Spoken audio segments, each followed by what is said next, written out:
So without a doubt, the show continues with Stadia as we have a lot of news to get to today, and we have 4 games that have been rated for Stadia, including one of the all-time highest selling indie games of this past decade, as well as another pretty high quality game on the list that I want to talk about. We also have an APK teardown that's going to let us see a few things that Stadia is planning for features down the road, like keyboard and mouse support for Android, and of course the ever elusive and mysterious Stadia project Hailstorm. We'll speculate that in this video. Like always, subscribe to the fastest growing Stadia and cloud gaming channel in all of YouTube so you guys are always up to date. Let's start this video with the latest APK teardown of the Android Stadia app update in 3.2 from 9 to 5 Google. I'm going to have their link down below for their article, but this of course signifies a huge jump from the 2.52 update that it was previously at. But with the big jump there is quite a few things that they're looking at and tackling. Number one thing that continues to stand out, of course, has to be Project Hailstorm yet again has been teased. Here the line says, "Let Project Hailstorm by Stadia take your gaming experience to the next level." Now in the second part here, there's actually 2 lines of code that actually look a little more serious than what we've been seeing in create Hailstorm request and then enable Project Hailstorm. Now I've seen a lot of speculation spreading through social media and other parts, from things like this is going to be hardware upgrades like Gen 2 to this is a massive drop of new Stadia games.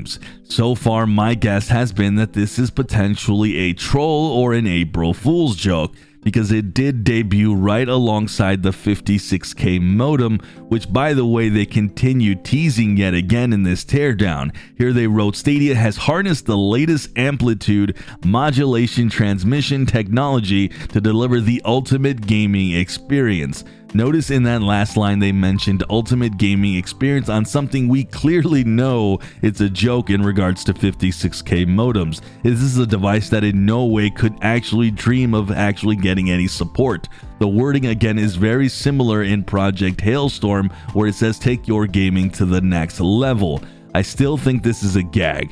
But if I had to take a stab at what it could be, someone had mentioned potential AI upscaling or something along those lines, and to me that sounded pretty sweet. Either way, feel free to speculate down below. Hopefully we get to find out some more information at some point about what this ends up being, as I dearly hope that this isn't a gag, because at this time right now, that would be pretty cool. So I'll keep an eye out on this as it continues to develop, and hopefully this ends up being something mind-blowing, but I kind of doubt it.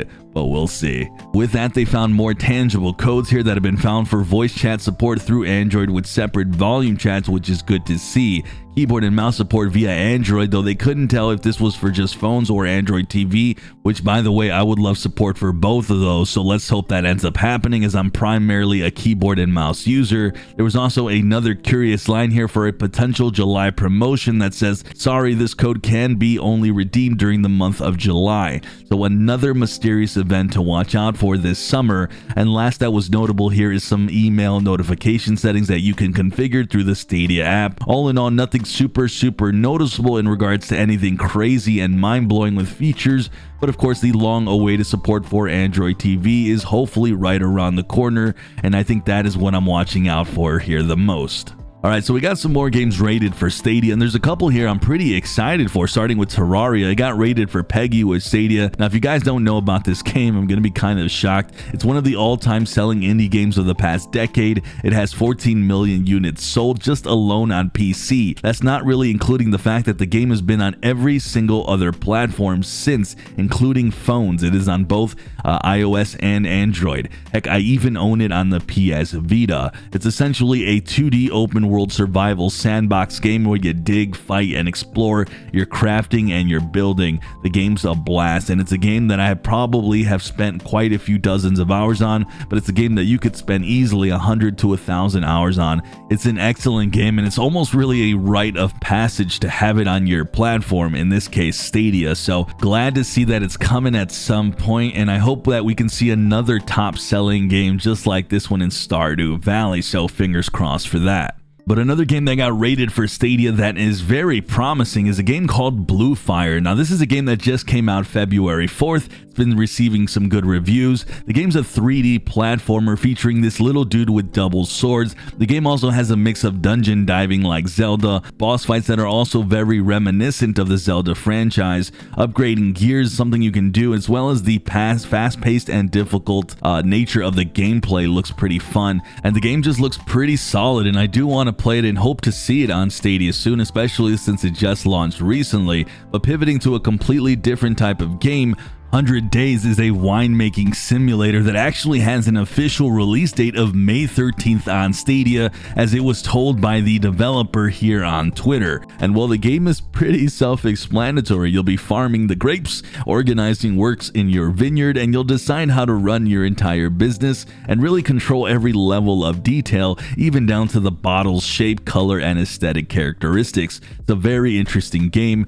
I can't say that I'm really excited about it, but I do really like these simulator games, so I can see me potentially enjoying this one quite a bit. And last but not least, here we have Murder by Numbers that was rated by the USK for Stadia. Here you'll solve puzzles to find clues and use those clues to interrogate witnesses and uncover mysteries. It's an odd looking title, definitely not my thing or my jam, but it is a visual novel of sorts, and I can really see there being an audience interested in this game, especially the investigation portion of it, so that looks kind of interesting. And it does have about 450 positive user reviews. With that, guys, let me know your thoughts today on Stadia News. What do you guys think Project Hailstorm is all about? Your thoughts as well on the games that were recently rated for Stadia. Are you guys excited about Terraria or any of the other games that I mentioned? With that, like, subscribe, hit that notification bell.